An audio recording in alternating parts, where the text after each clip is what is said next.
Naga di atas langit, mengendalikan dirinya, langit dan bumi. Sungguh mulia pemimpin yang memiliki karakter lengkap sang naga. Ia memiliki cita-cita dan ambisi yang seolah ingin menelan langit dan bumi, laksana harimau.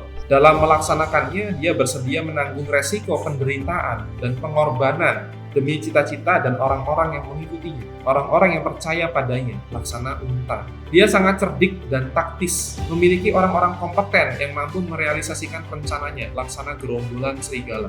Dia memiliki kehormatan dan karisma yang dapat memudahkannya dalam mencapai tujuan dengan prinsip Pareto, laksana pusat.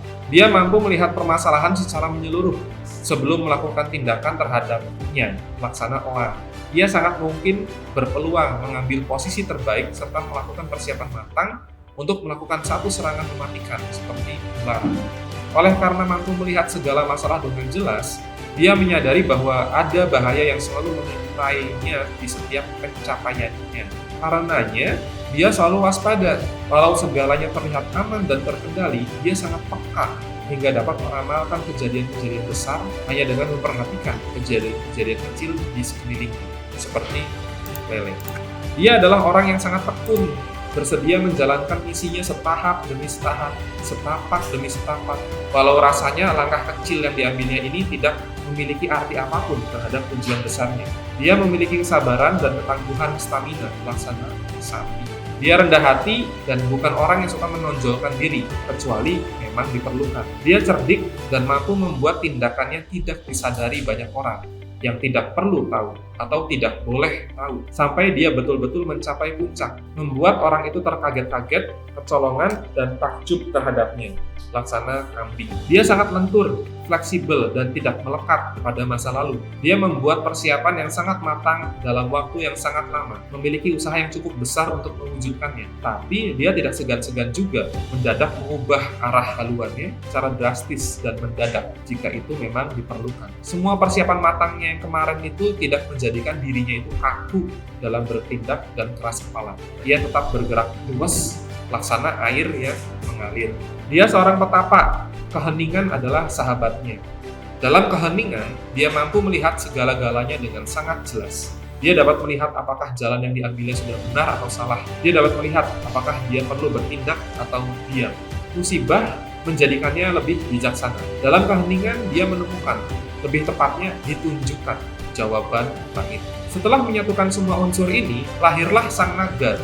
Apabila sang naga menari di atas langit, seluruh mata akan terpukau olehnya. Ada yang menyanjungnya, ada juga yang menghujatnya, tapi tak ada yang mengabaikannya, karena dialah sang pembawa perubahan.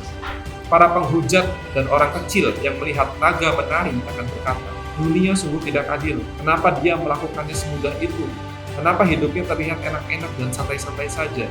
Kenapa saya yang sudah bekerja keras tidak bisa? Kenapa orang tidak percaya pada saya? Padahal saya jelas-jelas lebih bisa dan lebih hebat darinya. Inilah sang naga, lambang penguasa dan penggenggam dunia. Apabila kita telah berhasil menjadi naga, kita akan menatap dunia dari langit dengan sepasang bola mata. Sedangkan dunia menatap balik diri kita dengan jutaan pasang mata. Semua keputusan kita mempengaruhi banyak orang. Semua perbuatan kita menjadi pembicaraan banyak orang. Prestasi kita mengundang pujian seluruh dunia. Kesalahan kita akan dikutuk seluruh dunia.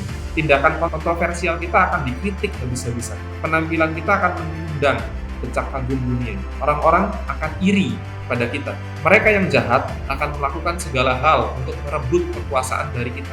Kesalahan sepele kita akan dibesar-besar. Bangsa jangkrik dan burung merpati tidak bisa mengerti kenapa kita, sang kaum naga, mampu terbang begitu tinggi. Demikianlah seharusnya sang pemimpin bersikap dan bertindak. Jika disederhanakan, rahasia naga bisa dibagi menjadi 4 tindakan dan 1 kesadaran. Tindakan pertama adalah keinginan kuat harimau. Orang besar memiliki keinginan besar, seolah ini adalah alasan kita dilahirkan di muka bumi ini dan tugas suci dari Tuhan di muka bumi. Kita melaksanakannya dengan sungguh-sungguh hingga keinginan itu betul-betul terwujud. Tindakan kedua adalah pemahaman elang, lele, dan air mengalir. Orang besar terus belajar mengumpulkan ilmu pengetahuan dan informasi apapun yang dibutuhkan agar dapat mewujudkan keinginannya. Kemudian ia memahami situasi dan kondisi realnya sekarang, mengandalkan kepekaan dan ketajaman intuisinya yang terus diasah oleh pengalaman praktek ataupun hikmah dari sejarah sepak terjang orang lain.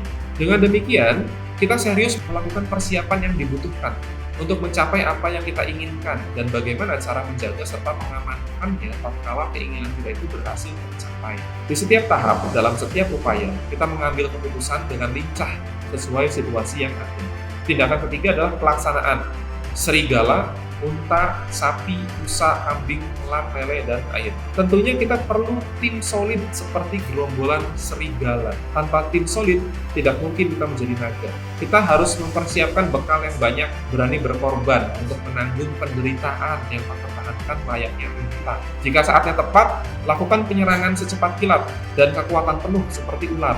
Jika saatnya belum tepat, lakukanlah hal-hal kecil yang dapat mempersiapkan kita mengusung hal besar nanti. Beranilah memulai dan bertanggung jawablah menyelesaikannya seperti sapi.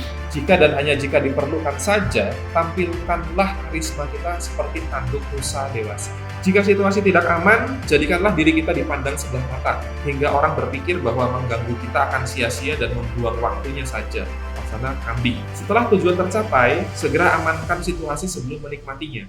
Seperti elang, menikmati mangsanya sendirian tanpa gangguan di sarangnya.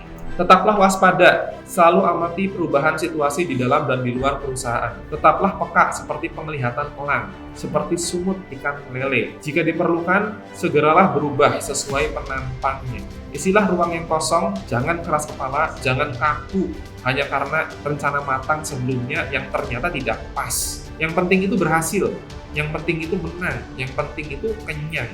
Yang penting tidak melanggar norma sosial dan agama. Tindakan keempat adalah meditasi, tetapan. Aha moment, solusi-solusi hebat, ide brilian biasanya muncul pada kegiatan ini. Karena itu, senantiasalah menyediakan waktu khusus setiap hari untuk bermeditasi dan melepaskan beban pikiran saja. Selain bagus untuk kesehatan mental, kita pun dapat melihat segalanya dengan pikiran yang jauh lebih jernih, jauh lebih tajam. Rahasia naga terakhir adalah kesadaran.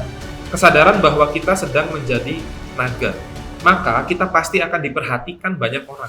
Dengan demikian kita tidak lagi dapat bertindak sebebas dulu tanpa menimbulkan suatu konsekuensi berantai. Semuanya adalah satu kesatuan. Paket yang tidak bisa berjalan sendiri-sendiri, tidak bisa nafsi-nafsi. Untuk itu kita perlu pemahaman mendalam dan banyak melihat sejarah serta jalan hidup orang lain. Studi kasus organisasi dan perusahaan.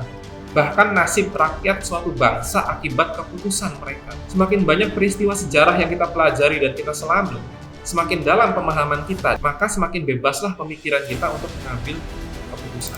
Agar kita bisa melihat ke masa depan, kita harus melihat sejarah yang sebenarnya, bukan sejarah yang dipalsukan atau diganti cerita karangan untuk tujuan jahat tertentu. Selektiflah memilih sumber. Selain ilmu agama, tidak ada lagi ilmu yang dapat memberi pengetahuan lebih baik kepada manusia kecuali ilmu sejarah.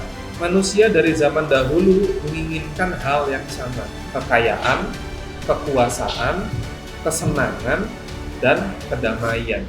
Walau zaman berganti, siapa yang dikuasa dan siapa yang dikuasai tetaplah sama.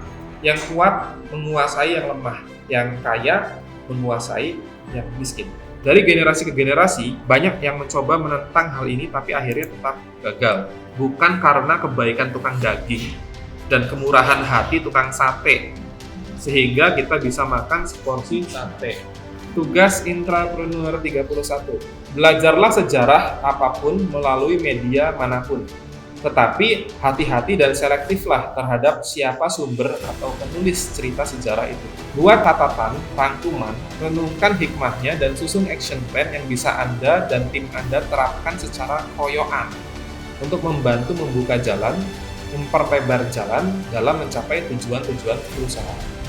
Eksekusi aksi ini minimal 1 bulan 1 tahun.